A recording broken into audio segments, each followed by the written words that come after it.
अस्सलामुअलैकुम। Physics chapter number 15 electromagnetic induction numericals. आज हम पढ़ेंगे 15.4 वाला। 15.4 को ज़रा देखिए। A circular coil has 15 turns. Number of turns उन्होंने दिए हैं 15, तो हमने नंबर ऑफ टर्न्स कितने लिख दिए 15। Number of turns is equal to 15। आगे वो कहता है ऑफ रेडियस 2 सेंटीमीटर, और उसका रेडियस जो है वो r is equal to 2 centimetre. इसको डिवाइड किया 100 से तो ये मीटर के अंदर कन्वर्ट हो गया। The plane of the coil lies at 40 degree to a uniform magnetic field of 0.2 tesla. उन्होंने magnetic field uniform magnetic field 0.2 tesla दी है और जो थीटा है वो 40 डिग्री उन्होंने दी है। आगे वो कहता है if the field is increased by 0.5 Tesla, अगर वो कहते हैं फील्ड यानी मैग्नेटिक फील्ड इंक्रीज करे 0.2 से 0.5 टेस्ला तक, तो V2 उन्होंने दिया है 0.5 टेस्ला।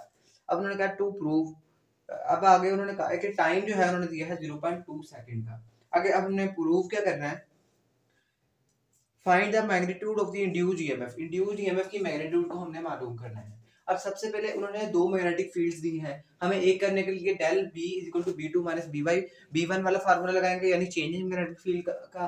तो 0.5 में से जब हम 0.2 जो है वो माइनस करेंगे तो 0.3 टेस्ला बच जाएगा। उसके बाद एंगल की बात किया कि उसने एंगल जो है वो प्लेन ऑफ कॉइल का लूप का जो एंगल दिया है वो 40 डिग्री है। अब हमें पता है एंगल थीटा जो है वो v और a यानी स्पीड और वेक्टर एरिया a के दरमियान होता है, जिसकी वजह से जो है हम theta is equal to 90 minus 40 degree लेंगे, यानी 90 टोटल है तो 90 में से जितना उन्होंने दिया है उतना माइनस कर दिया तो थीटा आ गया थी 50 डिग्री। आगे उसने कहा इंड्यूस्ड ईएमएफ मालूम करनी है, वही वाला formula E is equal to n del phi over del T. अब del phi is equal to किसको होता है b डॉट a के, तो b डॉट a आ गया। अब हमारे पास b तो है लेकिन एरिया a नहीं है। अब area a is equal to pi are square होता है। अब हमने पाई, हमारे पास पाई 3.14 है और साथ में रेडियस जो है वो हमारे पास उन्होंने गिवन दिया है 0.02 मीटर। पाई हमारी पाई की वैल्यू 3.14 होती है। अब यही वाला एरिया जो है area equal to pi are square, ये हमने इस फार्मूले के अंदर पुट किया तो del phi equal to B pi are square cos theta आ गया।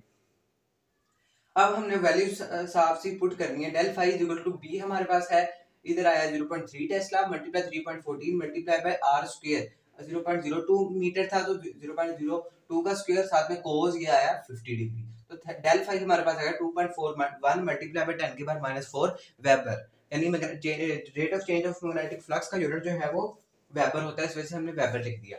आगे इसी डेल फाई को जो है ये जो हमने मालूम किया है इसी को हमने पुट कर देना है ईएमएफ मालूम करने के लिए ईएमएफ वाले फार्मूले के अंदर। हम लिखेंगे put del phi in equation number 1। तो जब हम इक्वेशन नंबर 1 के जो है अंदर जो है इसको पुट करेंगे तो E is equal to n del phi over del t. n उन्होंने दी है 15, तो n 15 डेल फाई हमने मालूम कर लिया 2.41 मल्टीप्लाई 10 पर -4 और नीचे डिवाइड है t से यानी टाइम से, तो ये 0.2 सेकंड हमने टाइम लगा दिया। जब इसको किया तो है 15 मल्टीप्लाई बाय 1.2505 मल्टीप्लाई बाय 10 की power -3।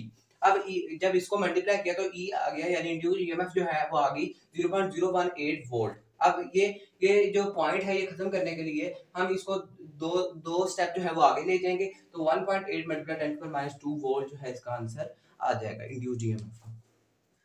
15.55 two coils are placed side by side. दो कॉइल जो है वो साइड बाय साइड पड़ी हुई हैं एंड ईएमएफ 0.8 वोल्ट, और जो उनकी ईएमएफ है वो 0.8 वोल्ट है। Is observed in one coil, वो एक कॉइल के अंदर जो है वो ऑब्जर्व यानी उसको डिटरमाइन की गई है when the current is changing at rate of 200 ampere per second. अब ये एम्पेयर पर सेकंड से हमें पता लग गया कि एम्पेयर यूनिट होता है करंट का, सेकंड यूनिट होता है टाइम का। तो एम्पेयर ओवर सेकंड इन्होंने कहा या एम्पेयर पर सेकंड, तो करंट को डिवाइड किया गया है टाइम से। तो करंट को जब हम डिवाइड करेंगे टाइम से तो एम्पेयर सेकंड बनता है, तो ये 200 ampere second del I over del P की वैल्यू दी है। इन अदर कॉइल, दूसरे कॉइल के अंदर what is the mutual inductance of the coil. हमने म्यूचुअल इंडक्टेंस वाले में जो है उसका फॉर्मूला पढ़ा था। म्यूचुअल इंडक्टेंस जो है वो हमने इस पे मालूम करनी है। अब वही हमने गिवन डाटा लिख लिया। Induced EMF ES is equal to 0.8 volt उन्होंने दिया है। Change in current del I over del T हमें कैसे पता लगा, एम्पेयर पर सेकंड इसके यूनिट से। तो डेल आई यूनिट होता है एम्पेयर का, एम्पेयर जो है वो यूनिट होता है डेल आई का और सेकंड यूनिट होता है टाइम का। Del I over del T is equal to 200 ampere per second. Mutual inductance M हमने मालूम करनी है। अब अपने म्यूचुअल इंडक्टेंस वाले टॉपिक के अंदर फॉर्मूला पढ़ा था M यानी mutual inductance is equal to ES over IP over IT। अब IP ओवर IT भी हमारे पास है, ES भी है ये वाला, तो अब हम ES को डिवाइड करेंगे IP ओवर IT से, यानी 0.8 को डिवाइड करेंगे 200 से, तो हमारे पास म्यूचुअल इंडक्टेंस आ जाएगी M is equal to 0.4 multiply by 10 की power -3 henry. Henry mutual inductance का यूनिट होता है हेनरी। तो 10 की पावर -3 को हम मिली भी लिखते हैं, तो mutual inductance is equal to आ गई 4 मिली हेनरी।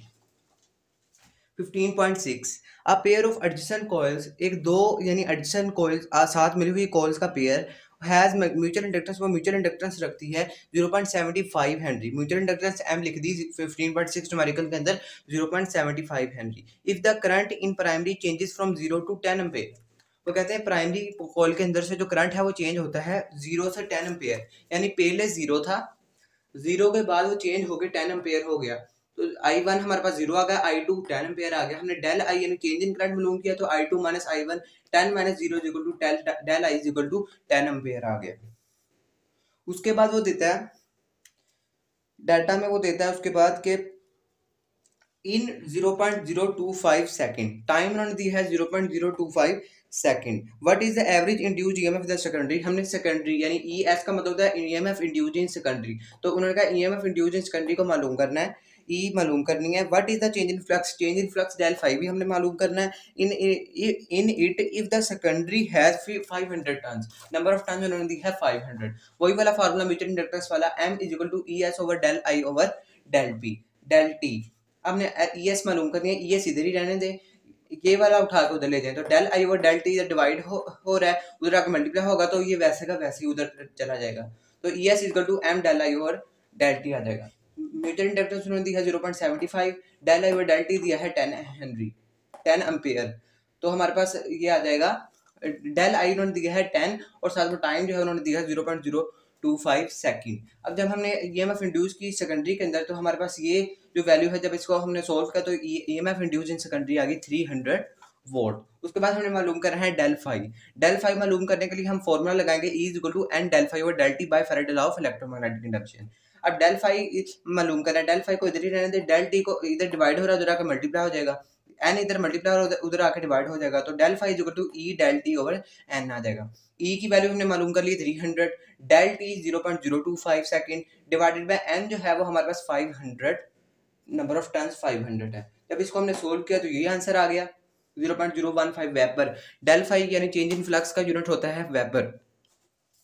तो हमारे पास हमने पॉइंट को खत्म करने के लिए दो स्टेप आगे गए, तो 1.5 दो स्टेप आगे गए, तो 1.5 मल्टीप्लाई 10 की पावर -2 वेबर आ गए।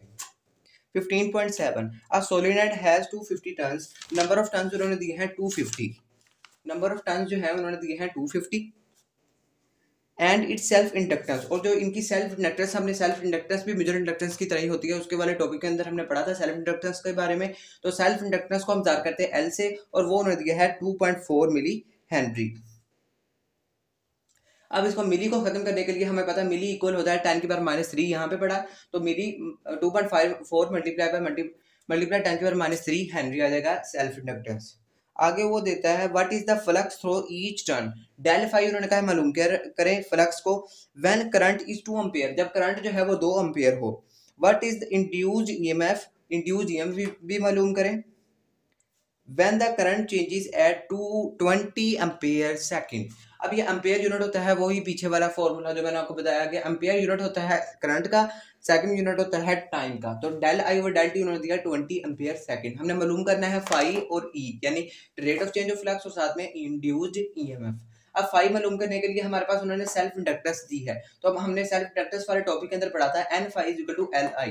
N हमारे पास नंबर ऑफ टर्न्स है, फाई हमारे पास rate of change of flux है, L हमारे पास जो है वो सेल्फ इंडक्टेंस है, I जो है वो हमारे पास करंट है। फाई हमने मालूम करना है, फाई इधर ही रहने दे, ये N मल्टीप्लाई हो रहा है, उधर आगे डिवाइड हो जाएगा, तो phi is equal to L I over N आ जाएगा। L हमारे पास 2.4 मल्टीप्लाई 10 की पावर -3, करंट हमारे पास 2 एम्पेयर, यहाँ पे 2 आ गया, N नंबर ऑफ टर्न्स 250, तो यहाँ पे 250 आ गया। जब इसको सोल्व किया तो हमारे पास phi is equal to 1.92 multiply by 10 की पावर -5 वेबर आ गया। दूसरे नंबर पे हमने मालूम करनी है इंड्यूस्ड ईएमएफ। इंड्यूस्ड ईएमएफ मालूम करने के लिए फॉर्मूला सेल्फ इंडक्टेंस वाले लगाएंगे, जैसे म्यूचुअल इंडक्टेंस में M is equal to ES over del I over del T लगाया था, इधर हम EM E is equal to L self inductance del I over del T वाला लगा देंगे। L उन्होंने दिया है 2.4 multiply by 10⁻³ del I over del T, यहाँ पे दिया 20 एम्पियर सेकंड, यहाँ पे 20 लिख देंगे। तो इसको जब सोल्व किया तो आ गया 48 मल्टीप्लाई बाय 10⁻³ वोल्ट। अब 10⁻³ होता है मिली के, तो EMF हमारे पास इंड्यूस्ड EMF जो है वो आ गई 40 मिली वोल्ट। ये था आज का लेक्चर। हमने 15.7 तक जो है वो न्यूमेरिकल्स को कंप्लीट कर चुके हैं। फर्स्ट लेक्चर के अंदर जो है हमने 3 न्यूमेरिकल्स को डिस्कस किया। आज हमने जो है वो 4 न्यूमेरिकल्स को डिस्कस किया। अगले लेक्चर के अंदर हम अगले न्यूमेरिकल्स को इंशाल्लाह ताला डिस्कस करेंगे। अगर आपको आज की वीडियो अच्छी लगी हैं तो प्लीज़ इस चैनल को लाइक, सब्सक्राइब एंड शेयर कीजिएगा। अल्लाह हाफिज़।